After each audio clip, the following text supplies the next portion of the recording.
What's going on, everyone? Brandon T. Adams here, co-CEO of Big Brand Ventures. And we're going to be jumping into a fireside chat that happened at Rise and Record 2024.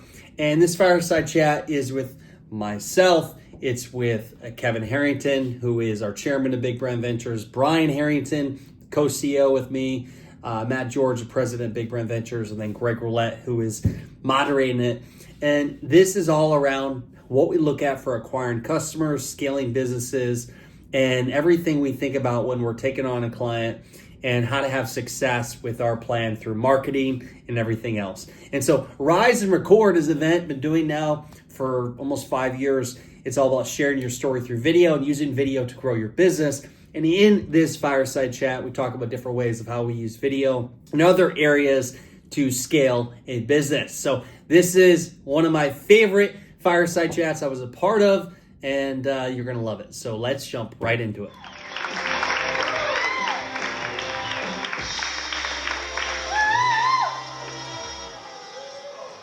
Bringing this team together, I'd love just to maybe share a little bit of the history, the story, how you convinced us to go to Iowa, and then eventually doing more and more deals together. But I think that's important for you guys because some of you want to work with your mentors. You want to work with people you looked up to. You want to work with people that, again, hey, if I come in and add value, 1 + 1 can equal a whole lot more than 2. So this is a strategy I'll tell you. If you want to get into business with anyone, you add massive value. And I saw him in my video. I was failing speech comm class. I saw Kevin Harrington do a deal with Jack Behringer in his Cactus Shack. And I said, one day I'm going to be in business with that guy. And a few years later, I hired Jack as a consultant. I eventually got the email of Kevin. I sent a personal video to Kevin's email, which went to his assistant at the time named Nadine. Got on a call with her. And after 6 months of communication, eventually convinced Kevin to come to Iowa, just like I got you to come to Iowa. And through that relationship, found ways to add more value. And really, we found a way. Our first deal we did together was a book called Put a Shark in Your Tank, which led to a product called Peeps that went from less than $1 million to over $150 million in revenue. So that was one of the first deals we did 7 years ago. And so I don't know what your question was, but that was how I built that relationship. Add value. Add value, and some people are like, well, how do I add value? And I think this is going to simplify it, but you brought opportunity to Kevin. Bring opportunity. But it wasn't like, hey, I have this great idea. It was, hey, I got this thing, I can cut you a check and we can make some business happen, right? That is better and faster than, hey, I just got this idea, I'd love for you to do all this work for me and we can do this thing together. And that's how most people approach deals. And I'm sure that's how everybody approaches deals too. I'll give you an idea of adding value, which is what you said. I met, how many of you have ever heard of James Malinjack? Okay? James Malinjack, great guy. James, I was on stage in San Diego at Secret Knock, Greg Reed's program.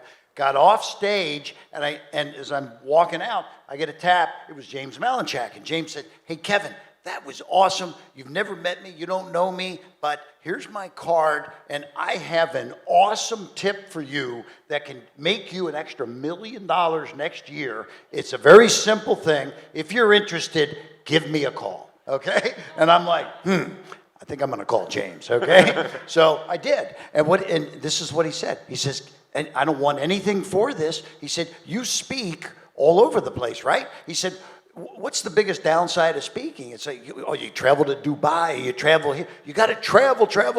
What if you could speak in your backyard all the time and a lot more? And I said, well, how do you do that? Because I'm not getting calls from the local market. He says, what I did, he's in Las Vegas. I tied in with the Las Vegas Visitors Bureau, and they're giving me all the events that are coming up, and I'm emailing, hey, I'm a local guy. I'm going to give you 50% off. So we did this in Tampa and Orlando for me, because this is where I was from. Orlando Visitors Bureau connected with them, and all of a sudden started getting deal flow for speaking out of Orlando. The bottom line is, James and I ended up becoming partners. We've done over $5 million in business now, and it was all because that little tap on the shoulder to add value. Yeah, and again, real tangible value, right? And I think a lot of times they're like, Kev, I need you to do all of this for me. I need you to make 10 intros and this, and then we can do the thing, right? And so approach the deal from how can this benefit Kevin right here, right now. I'll flip it to Brian, and this company that you guys have built now, here today that we're talking about,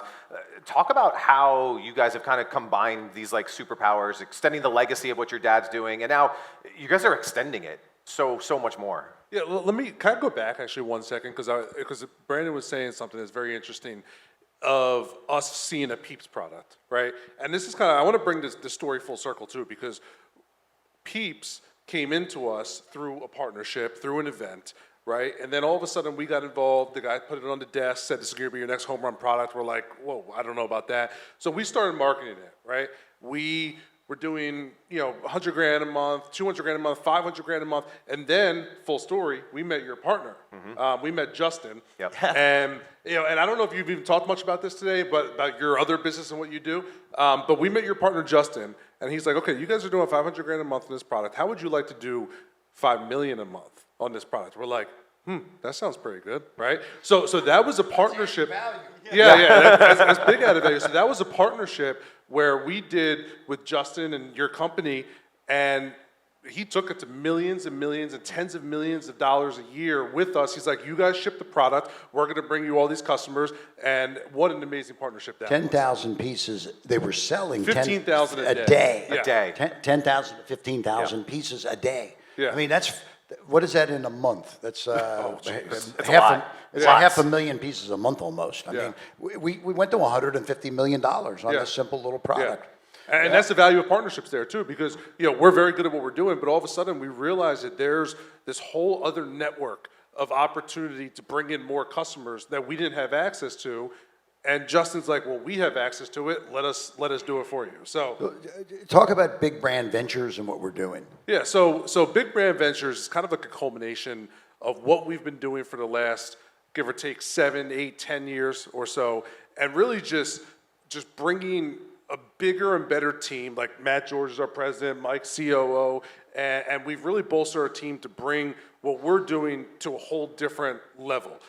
So it's about finding the Peeps. It's about finding the Roof Maxes and bringing them to a level that we've done before, but on a much bigger scale and a much bigger way for us to do more deals, more ventures, and help more people out there, because we get pitched thousands of times a month, and we're only so many people. So when we've been doing this the last 10 years or so, it's Kevin, Brandon, Brian, got a small little group of team, and we're like, man, we really want to strengthen our company. We want to strengthen our support system and bring in better structure, better systems, and be able to do that. So that's what we're doing at Big Brand Ventures. Yeah, I'm gonna throw this one to Matt, because I'll speak for myself. I'm not gonna speak for you guys.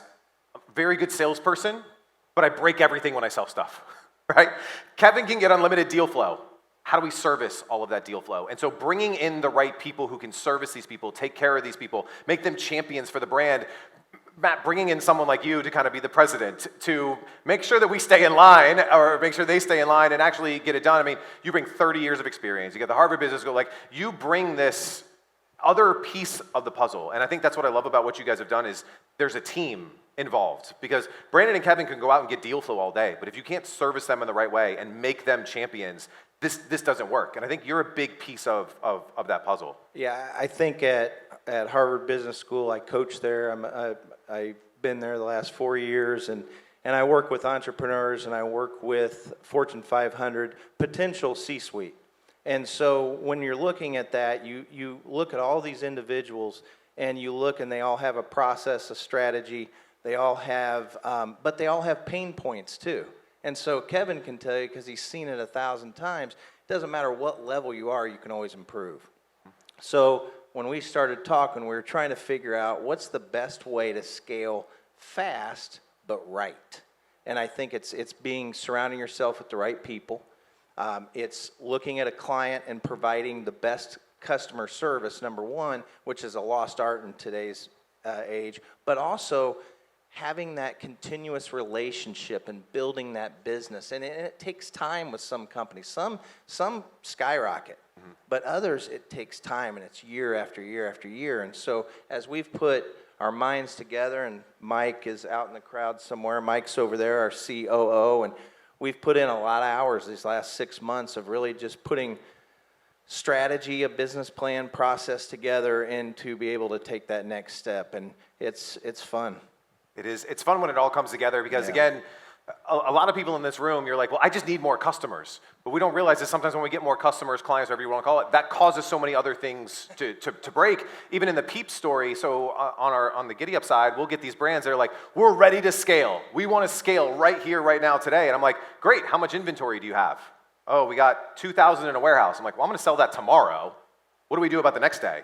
What do we do about the next day? What do we do about the next day? Like, how do we really build and grow these systems? And so it's fun to talk about 10xing your business, right? Grant Cardone, 10x your business, and then you start 10xing, and you're like, oh shit, this is a lot more challenging maybe than we thought it was. So I'd love if you guys talk about some of the things you've seen as you started to scale businesses and grow businesses, and some of those points that would be really helpful to people in the crowd today. One of the first problems you run into is cash, okay? Yes. So you're scaling, right?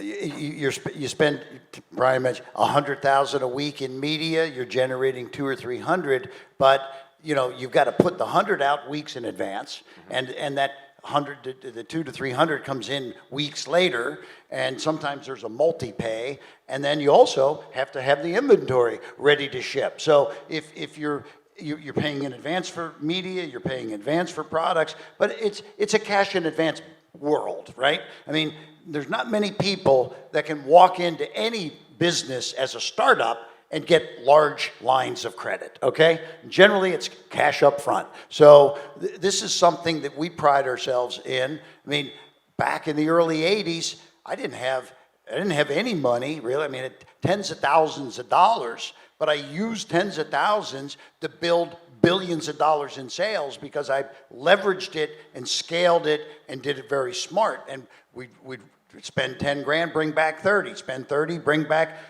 90, spend 90, so we just learned how to do this, but then we also learned how to take that track record and go raise money, okay? We've been involved with several dozen public companies. The public companies have gone, not all of them have been huge successes, but many of them were, and this is a very powerful thing. I've been involved with NASDAQ companies, pink sheet companies, New York Stock Exchange, on the board of New York Stock Exchange, the board of NASDAQ, et cetera. We just launched a company on the Chicago Exchange not too long ago. So raising capital and putting your business into a package that then can be used to go raise capital is the first step of all of that. So I don't know if anyone wants to expand on that. One other thing to add, I think they would say this is the main CEO or founder that we partner with being coachable and not trying to control the whole process, because if they're not open to new ideas, what got them to where they are got them there, but what's going to take them to the next level is it's going to have to take open-mindedness, trying different strategies, and sometimes, sadly, the CEO of the company who started it, they hold on so much that they're not open to new ideas, and specifically the marketing side. They get in their own way. Yeah, I love that. I want to put the cart before the horse because some of you are like, I need my first customer. I'm not ready to scale yet, right? Like I'm just starting my business, whatever it is. So Brian, I kind of want to throw this your way. Kevin and I talked a lot about customer acquisition as we kind of got started, and you live and breathe this every single day, right? Buying media online, Meta, whatever it is, as a traffic source. Like for the businesses trying to go to 0 to 1, 1 to 10, kind of in that stage, what are some things that you're seeing now from a paid advertising standpoint to generate customers that could help everyone in the room today? Yeah, I think a lot of people talked about it today because everyone thinks if you build it, they will come. But if you build it, you need to tell them how to come, right? So how do you go and get your first customer, or if you have your first customer, your 10th customer, whatever it is? You guys talked about testimonials. You talked about video content. Like you have to look at the journey of how consumers behave and interact with marketing nowadays, right? If you're on your Facebook timeline, what are you looking at? You're looking at your friends or news or pictures or whatever. And then Kevin says you have to tease, please, seize, right? So how do you capture their attention? It used to be on TV, you have an infomercial that you capture their attention with this crazy thing. It's the same thing nowadays, right? You're looking at your friends' pictures on Instagram or on Facebook. How are you going to capture someone's attention who's not looking to purchase your product or sign up for your service or whatever it is. So you really have to capture their attention in a way that takes their attention away from something else and brings them to you. And then once you do that, then you need to bring them and guide them through the process of what you want the goal to be. Is the goal to get them to buy a product? Is the goal to get them to sign up for your newsletter or to sign up for your service or whatever it is? But capturing their attention is the most important thing on the upfront, because if you don't capture their attention, you're never going to get them to the next phase. So whenever we do any marketing, ultimately we create multiple videos, and even within one video, we'll have 6, 7 different hooks. And a hook is a 3 to 4 second variation of the upfront part of the video. We'll test 6 or 7 different hooks on one video to see what captures their attention the most. And Brian, we not only do products, we do a lot of lead gen. I mean, right? we're doing probably more services and lead gen than products nowadays, even. Yeah. Because those people are hearing about the success we're having and saying, help us out on lead gen, right? Yeah. I mean, I know we did that mortgage deal where we dropped their acquisition by a very substantial amount. So Yeah, I mean, mortgage, lawyers, financial services. I mean, there's PR. We have a We have a a great marketing client mindset for. first. We look at the marketing aspect. How can we acquire more customers and use that revenue to scale? Well, we all need cash, right? The best way to get cash is to get a new customer, right? And so that acquisition is such a big piece of it. Guys, we're going to open it up I'm going to run around, do some questions from all of you guys in just a second. Matt, I want to throw one more your way and some of your experience. So we talked about founders and needing to have that kind of growth mindset. They want to be able to learn, but what are some other character traits of founders that are successful that you have seen that maybe we can learn from? Because we're all stubborn. We all love our product. We're in love with it. What's causing us friction to get to where we want to go? I mean, Kevin, first of all, he started out as a mentor to me too, and I've had some pretty high-end mentors. I had the CEO of Caterpillar and Maui Jim Sunglasses, and each one of them talk about failure. Failure happens at all levels, and it happens often. So you have to accept it and be able to make the call and then move on. That's the most important thing. Another thing is having that aspiration. What are your aspirations? Where are you going? What does it look like 1, 3, 5 years down the road? And a lot of the good companies can envision, they can look out into the future and know where they want to go. They may not get there, but they kind of know where they want to go. And then it's leadership. It's a leadership plan. And so, Kevin and I and this whole crew up here, we were involved with a call with a company about 4 years ago, and the CEO from the get-go was the problem. And I was a 30-year CEO, so I said it from the get-go. And I said, Kevin, this is an issue. This is not going to work. That guy needs to go. And he's the vision. Mm-hmm. And he wouldn't move, and the company's no longer in business. And so you have to know your own personal pain points too. You have to know where you suck. and that's not a bad thing, because we all have our good qualities, and we all have areas we need to improve, and sometimes there's areas we'll never improve.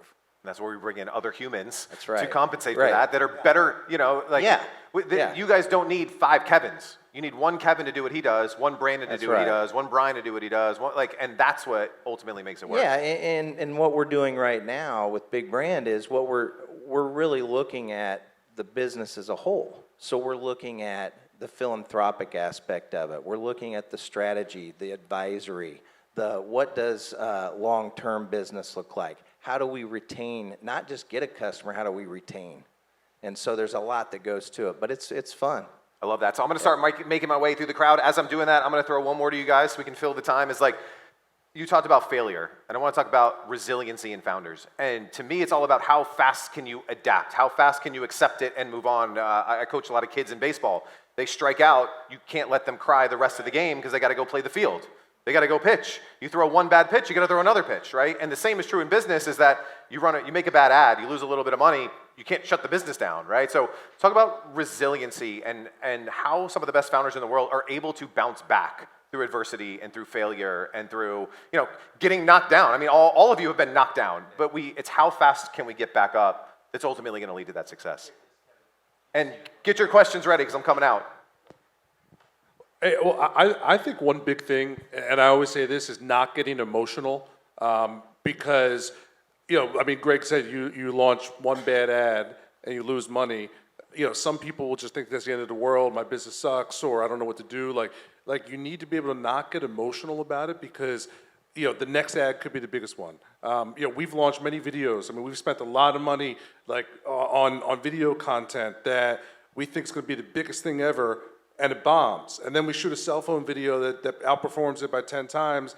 And if we got emotional about it, we wouldn't have even gotten to the cell phone video. So that's a big thing that we always try to push into other people and entrepreneurs is not getting emotional about your business and your failures and being able to dust yourself off. I love that. Great answer. All right, we're coming back here in the back.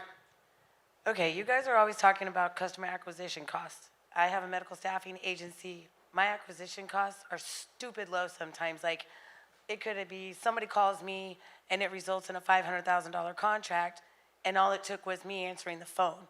So how do you determine an acquisition cost when there's so many variables and like it doesn't cost me much to market? I travel and go just to places because I'm finding companies actually like that, and they don't get that from other places. So how do you figure that? I'm going to let Brian answer it, but I'll just say this, that an acquisition cost, you have to be able to source where the lead came from, okay? In other words, where the sale came from. So when we would run an infomercial 1,000 times a week, well, each airing had a special phone number. So all the orders were tracked. So if we ran in Los Angeles, the number was different than San Francisco. So we knew the acquisition cost of every sale we made from every city, every single airing. Now, you said you got a phone call, it converted to $500,000. Where did you get that? Where did the call come Somebody from? that we So how did it, personally had. was it ads you were running or so? But because my question to you is, yes, you got that phone call. How can you get 20 more phone calls that's called scaling and getting customer acquisition? Because the one call you got that converted to $500,000, maybe you were just lucky. You need to control your destiny by getting customer acquisition vehicles, and that once you do that, if you can identify where that call came from and how do you get more, maybe you find out it was LinkedIn.